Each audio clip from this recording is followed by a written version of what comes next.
So we have a description of the footage that was shown at this year's CinemaCon from that of James Gunn's Superman, and I must say, it is everything that I imagined a James Gunn directed Superman film would be. I'm going to tell you exactly what I feel is wrong with this footage and why the future of DC may not be reliant on that of Superman, but it may be the damn dog. Now look, before I get started, do your bold 3 major favors. Please hit that subscribe button. And after you hit that subscribe button, make sure you hit that notification bell because YouTube absolutely sucks at notifying subscribers that content creators has uploaded videos to their platform. Hitting that notification bell certainly helps. And don't forget to hit that like button to help me out with that algorithm, baby. Now let's get into today's video. This article is coming from Gizmodo.com. It is titled Krypto Shines in Brand New Footage from James Gunn's Superman.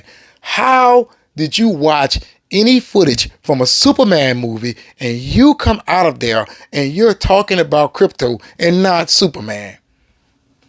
Why didn't Superman shine in the footage that was shown? But I guess they truly believe that Krypto took them home last time. I guess. All right, I'm not going to give you the whole article. Just going to give you what I need from it. All right, James Gunn referred to this summer as the summer of Superman. That is good. I hope he has hashtagged that, James Gunn. But after the extended footage he showed at CinemaCon, it might be the summer of Krypto. The dog. It's CGI, bro. All right. Superman's dog played a big role in the film's first trailer, but in this new footage, we saw much more. The footage basically had the same structure as the trailer, but just added more context. For example, we saw Superman beaten in the snow in the trailer and calling for Krypto to take him home. What we didn't see is when he arrives, he jumps on top of Superman, he bites him, he grabs his leg and moves it, all while Superman tries to get him to stop. It's cute. And finally, he does stop, grabbing on to Superman's cape and dragging him home. Home is the fortress of Solitude, which appears to be very close to where Superman fell. It gloriously arises from the snow, complete with diamond-shaped door. Krypto whistles. How? How does a dog whistle? You may not know this, but in order to whistle, you have to make a certain gesture with your mouth. And from my recollection, dogs cannot make that gesture with their lips. How is a dog whistling? I'm praying that is a typo and Superman is the one that has whistled, not Krypto. I mean, think about that for a second. That's weird. A whistling dog? All right, bro. Whatever floats your boat. All right. The S glows and it opens. Inside, 4 robots all converge on Superman. Each has a number on them and 0 sense of humor. Quote, "No need to thank us," Superman once says. "We are automatons and have no emotions," or something like that. One of the robots, number 12, is new, and when Superman is told that, he smiles at her. "He looked at me," she says. They assess his injuries, which are extensive. Nothing a little sun can't fix. So the entire fortress turns towards the sun as Superman is put on a table and directed towards the sun. Large pieces of glass come together to form a magnifying glass that blasts him with light. He screams, but it's better. All right. First up, the whistling dog. I cannot believe they have a whistling dog in the movie. Oh my goodness. I feel that James Gunn would never understand exactly what he should be doing with the characters at hand, right?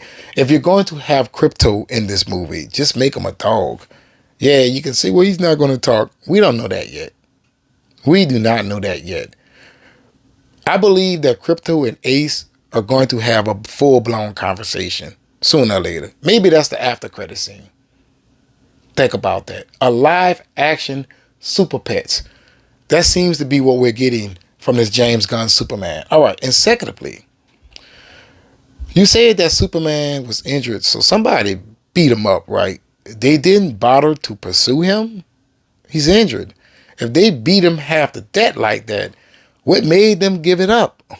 I mean, come on. If you want him, go get him. He right there. He laying in the snow. There's nothing that anybody can do to stop you if you are able to hurt Superman like that.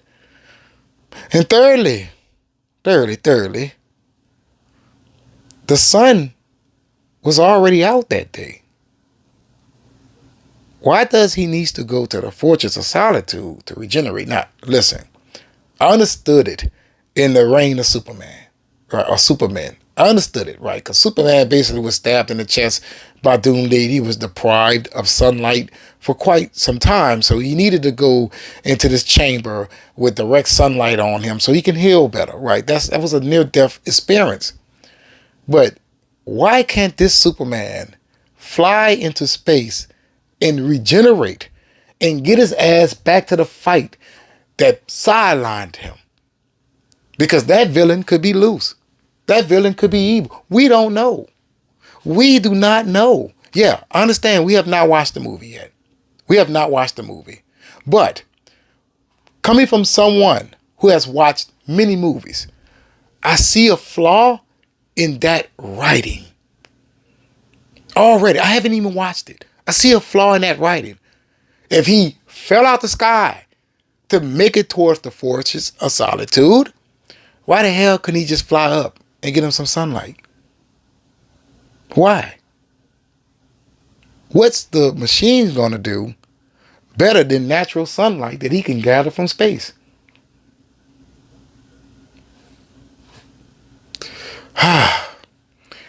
Which each day passing, when we hear something from this James Gunn Superman, it isn't inciting us, right? Like I feel like when it comes to this movie, I want to be hype. I want to be like, look, man, I'm into this. But the director at hand here, right? He's never going to let go his old tropes, right?